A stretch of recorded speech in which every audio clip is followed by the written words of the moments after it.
This has seriously completely revamped my entire daily routine, and I am truly living my best life. Hello, if you are new, welcome to my channel. If you're returning, welcome back. Today I'm going to be talking about the 50-day challenge, what it is, where it came from, the effects of it, and did it really live up to the hype?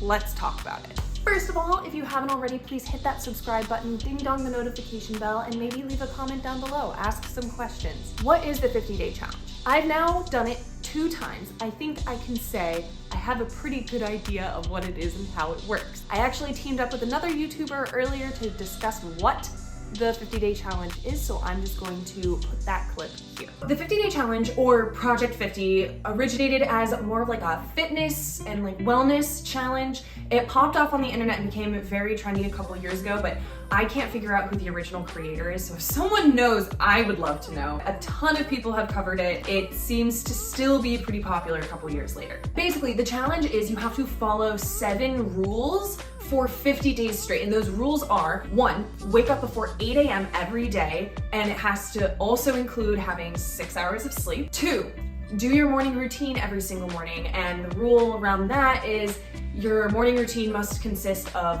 1 hour of whatever your morning routine is with no distractions. So that means no phone, no email, no social media, none of that. 3, 1 hour of exercise every single day. And that could mean, just getting moving or going full on going to the gym. 4, read 10 pages a day. 5, dedicate 1 hour to learning a new skill. 6 is focusing on a healthy diet. And then 7 is to track your progress at the end of every single day. And then some versions of the challenge also require that if you miss a single task on any day, you have to start over. You have to start the whole 50 days over again. You could be on day 49, and if you miss waking up early, you have to start all over again. Now that's only some versions of the challenge. It's also very similar to the 75 hard challenge, which is another similar self-improvement challenge. And the idea behind this challenge is basically, if you follow all of these rules for 50 days, by the end of it, you'll be a totally different person, which sounds amazing, right? However, as I looked at it, I realized that a lot of the creators who were following this and putting out content around it really gave off a lot of this like toxic perfectionism and that like bro alpha of the pack kind of culture, which like I'm just not about. So I wanted to take more of like what was at the core of the challenge and modify it to work for me. I also wanted to finish this challenge having set up a daily routine that would really set me up for success every single day and was also sustainable. Not something that I would only ever do for 50 days and that's it. So I did my own version of the 50-day challenge where I set myself 7 healthy habits that I followed for 50 days. And I did each of the habits as much as I could with allowing myself the grace to not be perfect. So there were some days where I didn't always hit all of the tasks, but the goal is consistency. Being consistent and doing as many of them as often as you can, but also recognizing that life happens. Now, keeping to that core of the challenge, I made sure that some of my habits addressed physical fitness, a healthy diet, mindfulness, and mental health. And that right there is the real beauty of the 50-day challenge, because you can take it and sculpt it to work for you, whatever your goals are. Set those healthy habits and those tasks to be whatever it is that you are trying to improve upon in your life. And it's okay to reject perfectionism. So to summarize, the 50-day challenge is a challenge where for 50 days, you set yourself a list of habits that you want to complete in the hopes to improve yourself in whatever ways you are looking to improve yourself. All right, so that is the 50-day challenge. I went about it my own way to make it work for me. And the second time around, I tweaked it just a little bit from what I had learned. But basically, the whole point was that I focused on healthy habits that I wanted to be my daily routine. And I wanted to see how much they affected my daily well-being and just my overall health and productivity. I'm gonna quickly go through all of the different habits that I followed and how I feel at the end, and talk about the overall transformation of my entire life through doing this challenge. Because I'm gonna tell you right now, spoiler alert, it did absolutely 100% live up to the hype. It's like honestly remarkable to me thinking back to the person that I was and how my life was at the beginning of this year before I did the first round of the 50-day challenge. This has seriously completely revamped my entire daily routine, and I am truly living my best life. So let's get into it. First habit, waking up early. I now consistently wake up way earlier, and I've actually become a morning person. I never thought I was going to say that. I never thought in my life I would ever describe myself as a morning person, and yet here we are. It just goes to show the more you do something, the more you can adapt to it. I also made sure throughout the entire process that I was really reflective on everything and introspective on how I was feeling and what my needs were. And through that, I ended up finding how waking up early actually benefited me throughout the day and how I just felt better. And so because I reflected on that, I think that's a big reason that I do actually enjoy waking up earlier now. The second habit I followed, the first round I drank hot lemon water. The second round I had vitamins. Basically what that task was kind of like this morning anchor of like, okay, I'm immediately doing something healthy for my daily routine to get me into my zone. I call that an anchor. So whatever your anchor is, I find that it is just helpful while doing the challenge to have that one thing that like triggers your mind, almost like a Pavlovian effect of, okay, I do this thing, that means I make healthy choices today. I feel now by the end of the second round, I don't really need that anymore. But on days where I do feel I'm slipping, I can lock into that and either have hot lemon water or take my vitamins first thing in the morning, and that does lock me back into those healthy habits. Next was eating healthy. Wow, this totally blew my mind, to be completely honest. I did personally for myself track my calories in the very beginning. I did not share any of that in the videos because honestly, everyone is different. Tracking calories can be very harmful for people, can be incredibly triggering, and I don't want to touch any of that. I did it purely for me to just see the numbers and like see where I was falling. And I'm glad that I did, because I actually found that when I was just intuitively eating, I was actually eating way under the number of calories I really needed to be consuming. And so once I increased that and specifically increased my protein intake, all of a sudden I have so much more energy. Calories and weight loss aside, because that's not what the focus of this was, I discovered that, eating clean is actually way easier.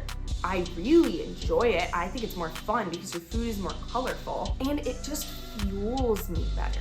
When I'm locked into that and making sure that I'm eating healthier foods, it means that I have better fuel in my body, and so I'm actually going about my day more productive, more energized. I also really learned to enjoy cooking for myself even more so. And I actually make sure that I take the time to cook myself full meals, which I love. I savor it. I savor the process of doing it, and then I savor the food. The next habit is working out. This by far had the biggest effect on my well-being. First of all, obviously, when you're working out, you're conditioning your body, you're getting your body in better shape, you're building muscle, but you're also getting serotonin. Because every time you work out, your body releases serotonin, which is a happy hormone. I absolutely see a huge difference in my mood as soon as I finish a workout. And I can tell a difference on days where I don't work out. And that doesn't mean that I'm working out every single day, but if I go for a longer span of a few days where I'm not working out, I end up missing that feeling. But I am also in, I dare to say, the best shape I have ever been in, including back when I was in college training as a dance major. It is incredible. I am way more comfortable in the gym. I was used to going into the gym, but now I go in there and it is my space.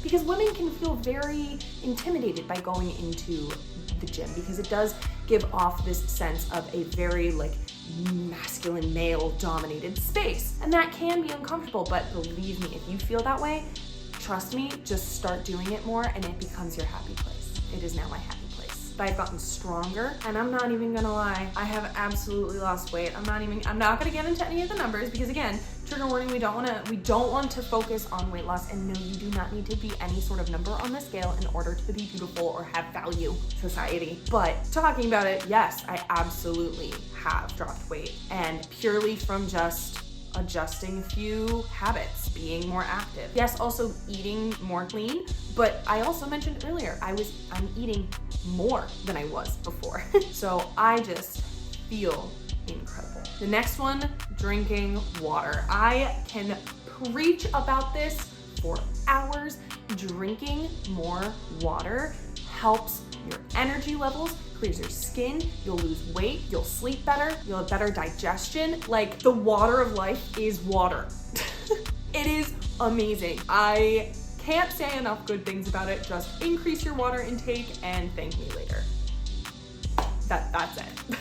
Next is meditating. This was a habit I had always wanted to do more of, but never really had. And so doing this challenge, especially the 2 times in a row, has really solidified to me. Meditating truly has an incredible effect on your brain. It is amazing. It anchors me. It gets rid of anxiety and stress or worry or those times where I just feel so tunnel visioned on goals. It helps me take a step back. Now, after I did the first round of the challenge, that was the first thing that fell away, was that habit of meditating. And so I'm glad that I then did it again in the second round. And now I don't keep it up as much as when I was in the challenge, but I do still do it regularly, especially in those times where I feel I need to be grounded. It's like my secret weapon, honestly, at this point. And then lastly was reading and journaling. When I was growing up, I was one of those kids who absolutely loved reading. I would tear through books. And then really once I got into high school and especially college, reading for fun totally dropped. I didn't have time, I wouldn't find the time. And it's something that I've always missed and I wanted to do more of. And so I really pushed myself for that, and now I am back to it. Instead of scrolling my phone at the end of the night, I read a book. Or even during the day, I'm reading a book, or on the train, I'm reading a book, and I love it because I'm not only reading fiction, which is my favorite, I'm not just reading fiction novels, I'm also reading nonfiction to help me improve in different areas of my life. And it is wonderful. I am reading so much more now than I have in the last, I don't even know how many years. It is truly remarkable. I've gone through all of the different habits. What about big picture? Let me put it to you this way. At the beginning of the year, I was recovering from a concussion that I got after fainting due to exhaustion that was brought on by being overworked and stressed. I was staying up to ungodly hours at night to get work done, which then resulted in me sleeping in super late, which isn't super good for your sleep cycle. I wasn't working out as much. I wasn't eating healthy. Honestly, I was spinning my wheels and not getting anywhere. That's why I started the 50-day challenge. Now I wake up early, I eat healthy, I get way more work done during the day in fewer hours. So I'm working smarter. My productivity is through the roof compared to the beginning of the year. Physically, I am in the best shape I have ever been in. I cannot say that enough. I am in the best shape I've ever been in. And I am so happy. I don't want to get up here and be like one of those influencers who's like, do this and your life will be fixed and perfect. But oh my God, it helps. I can't even tell you how happy, satisfied, fulfilled I feel in my day-to-day. Like, you know, when people tell you, imagine living your perfect life and what like the perfect version of yourself would do day-to-day, and do that, I'm doing that now. And I'm consciously aware of it during the day. That I am living that, and it makes me so happy. I really can't say enough good things about this. Conclusion, does the 50-day challenge live up to the hype? 100% yes. 100%. 150%. 1000%. Absolutely. If you stick with it. With this, I've done the 50-day challenge twice now. What's next? I am excited to announce I am now going to be doing my own challenge that I have created, called 100 Healthy Habits, which means 100 days of a similar structure to what I was doing during the 50-day challenge, but with the added goal of working through 100 different healthy habits over the course of 100 days. That's gonna look different than you may think. My next video is going to be walking through exactly what that challenge is going to look like, but I am so excited for it because we have about 100 days left in the year, so I'm pretty much going to be ending my year incredibly strong with this 100-day challenge. I can't wait. because not only will I be focusing on these healthy habits that I've really drilled in, but I'm also going to be using this time to explore other healthy habits. I'm not going to be sustaining 100 healthy habits every single day for 100 days. That's not sustainable, that's unreasonable. But I will be working through a list of 100 healthy habits that I have compiled. It's like habits and goals mixed together, but I'll explain it in the next video. I'm so excited for it and I'm excited to share it with you guys. Thank you guys again so much for watching. Honestly, my channel didn't really exist before this 50-day challenge. Like it did, but not the way it does now. You guys have absolutely made my channel into what it is today, and I cannot thank you enough. I am so proud of each and every one of you who has joined the Discord, commented on any of my videos, any of you who are also on your self-improvement journey, whatever that looks like for you. It does not need to look anything like what I'm doing or other people on the internet are doing. If you're doing something that is working for you and is helping improve yourself in the ways you want to, that is incredible. That is absolutely incredible, and I applaud you. Here is to continuing our self-improvement journey, because that's what it is. It's a journey. There is no destination. It's a constant journey. Thank you guys so much for watching, and I will see you next week. Keep smiling. Bye.